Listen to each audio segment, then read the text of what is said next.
Hey there, geniuses! Welcome back to ADHD Genius. Today I'm talking about something that's super relatable for all of my ADHDers out there.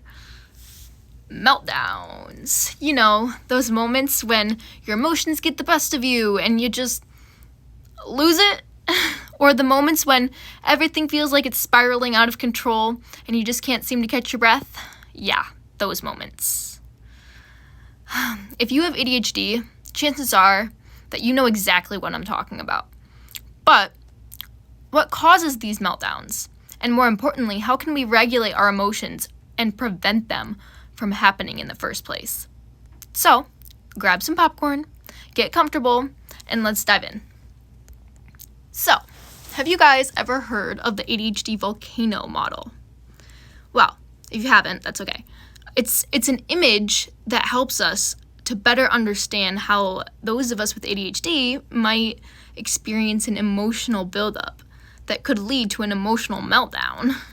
And it's like a pressure cooker, except instead of steam, it's emotions building up inside. So, the base of the volcano represents dopamine availability. You know, how we all love our dopamine thrill from doing stuff we enjoy. Well, for people with ADHD, it's like our brains are constantly craving that thrill of dopamine. And when we can't get it, the pressure starts building. And as we move up the volcano, we have our executive function abilities, you know, the things like planning and organizing and self-regulation. For those of us with ADHD, these can be challenging.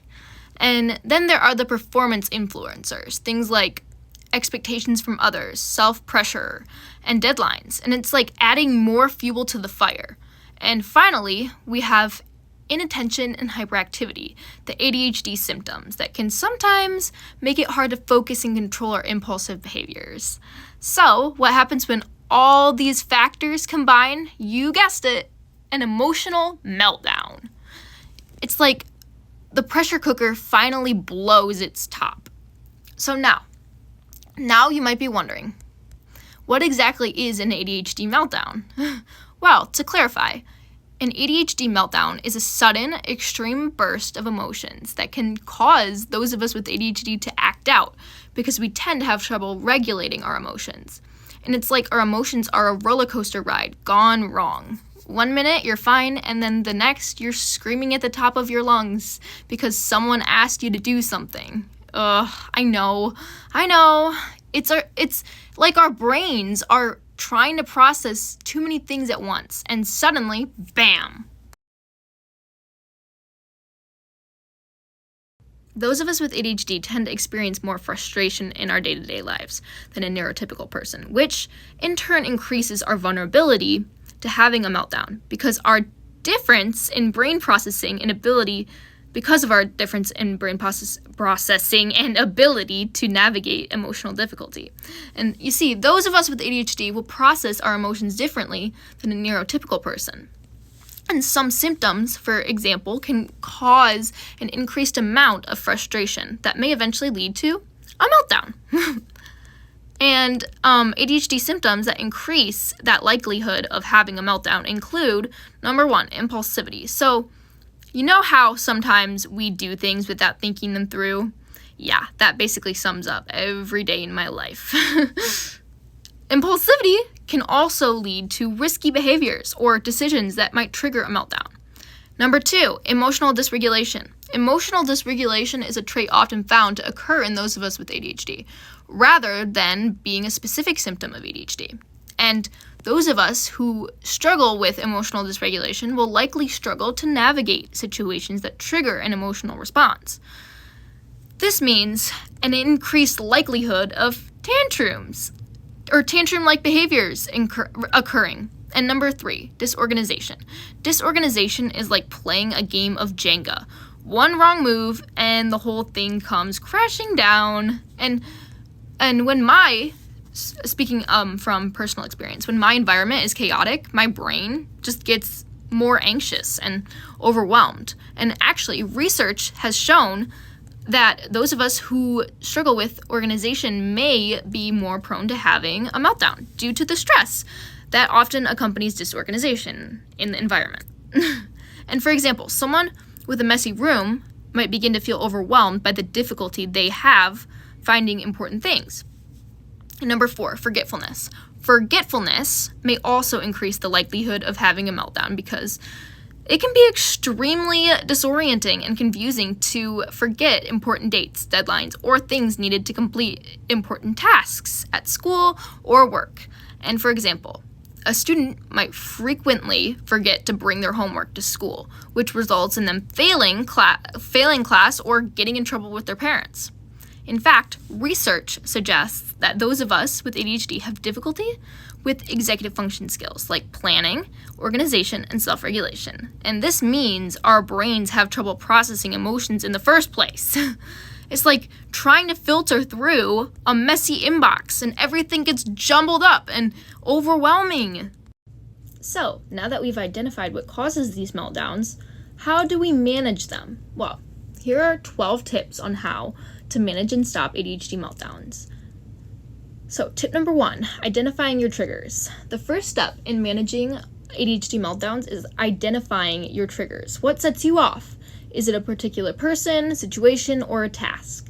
It can be helpful for individuals who experience difficulty with regulating their emotions to identify their specific triggers. And these triggers can be unique to each of us and can vary from person to person.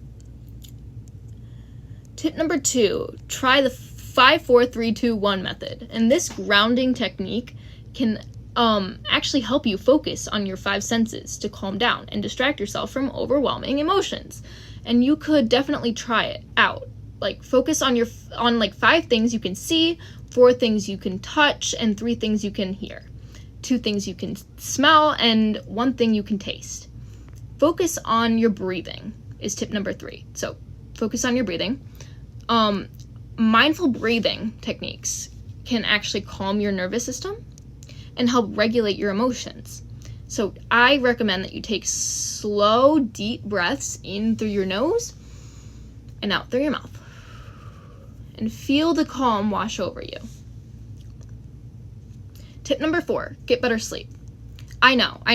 It's hard to wind down when your brain is racing like a roller coaster. But it's important to remember that sleep impacts mental health in multiple ways. Getting regular sleep and sufficient sleep is associated with an increased ability to regulate and manage your emotions. You should probably aim for 7 to 9 hours of sleep each night and see the difference it makes. Tip number 5, use a body double. Having someone you trust by your side can be a lifesaver during emotional storms. They can help navigate situations, offer support, and just provide a listening ear. And, okay, so, tip number 6 is journaling. Journaling is like giving your emotions a voice. Writing down your thoughts and feelings can increase emotional awareness and self-awareness. And try setting aside 10 to 15 minutes each day to journal and see if it helps.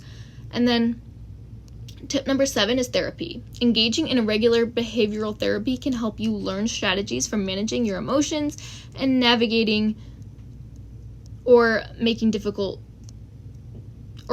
a difficult emotional situation decision. And just like tip number 8 is just to like spend time in nature. Like being outdoors has been shown, like scientifically shown, to help regulate the nervous system. So make sure you're taking time each day to step outside and soak up the sunshine. And tip number 9, exercise regularly. Okay, so body movement and exercise can also like help increase emotional regulation. So finding a way to add exercise or like some form of body movement, I guess, like that feels comfortable and doable in your daily routine can make a big impact on your overall emotional well-being. Tip number 10, practice gratitude. It can be easy to focus on all the negative when things aren't going well in life, which is why practicing gratitude is a helpful tool to use when you're struggling with difficult emotions. Identifying 5 things that you're grateful for every day can be helpful in managing emotional distress. Tip number 11, set boundaries. Overcommitting can lead to feelings of overwhelm and irritability, and this can show up at work and in relationships, for example. So, you need to learn to say no without guilt and prioritize your own needs. Tip number 12, practice self-compassion. Being hard on yourself can add to the already distressing situation. So remember to practice kindness and compassion to yourself even during times of struggle and failure. And that's it. Thanks so much for watching, guys, and I hope you found this video helpful in understanding ADHD meltdowns and how to manage them. So remember that you're not alone in this struggle, and share your own coping strategies in the comments below. And don't forget to hit that subscribe button and the little bell icon to stay updated on new content. See you in the next video.